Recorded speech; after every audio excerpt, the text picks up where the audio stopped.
Hello, just a quick video for you.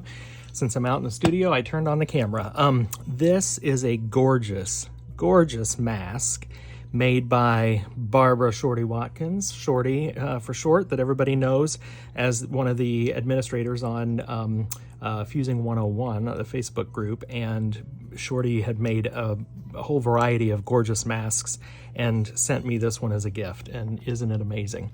So my wife and I debated what to do with it, and I said, ultimately, I think I want to hang it on the wall.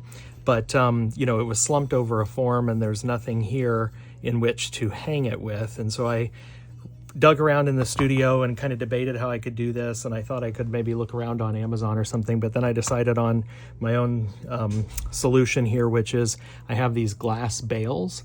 And so what I'm going to do is I'm going to use my favorite glue, this Gorilla Glue Maximum Strength Construction Adhesive. I'm going to, this star is not dead center, but happens to be pretty close to center. And so what I'd like to do is try to, even though this is a glass bale and this is clear glue, you're really not going to be able to see them very well, but I'd still like to kind of hide it behind the star to the extent that I can. So I'm going to blooch some glue out there and then get this in here, let this cure and dry for 24 hours. And then I think I can string, gosh, even just a really strong fishing line, because this is not very heavy. It's just, you know, physically, how do you get it hung? So can string some fishing line through it to hang it on the wall. So that is my plan. And I thought I would just show this to you and then show you what it looks like once we get it hung up in the house.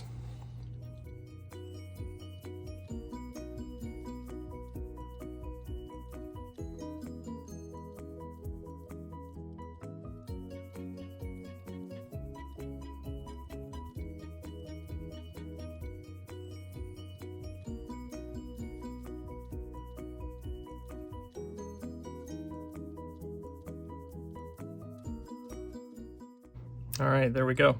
So I just bleached a bunch of glue, bleach, splooch, whatever verb you want to use.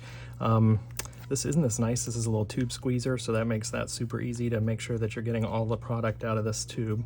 Get my lid back on there.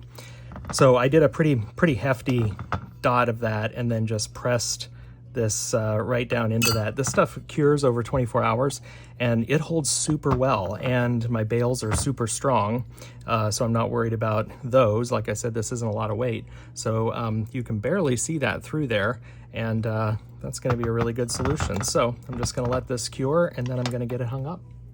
All right, here we are on the next day. This is now fully cured in there. It's set very, very well. So I have just some fishing line, extra durable 10-pound line. I know some people get finicky about, oh, don't hang it with fishing line, it degrades over time, but I'm not hanging it in a window.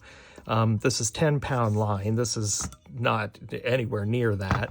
And I'm gonna probably triple, quadruple the loop in there. So I'm gonna make, you know, quite a bit to hang this. So I'm gonna go ahead and just string, like I said, 3 or 4 loops of it through here, and then I'll get it hung up.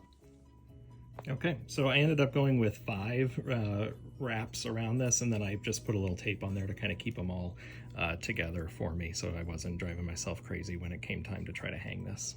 All right, and here it is. I have this hanging on a pillar in our hallway that leads to our master bedroom, which means I'm gonna get to enjoy this multiple times a day as we go back and forth. You can't see the hardware at all.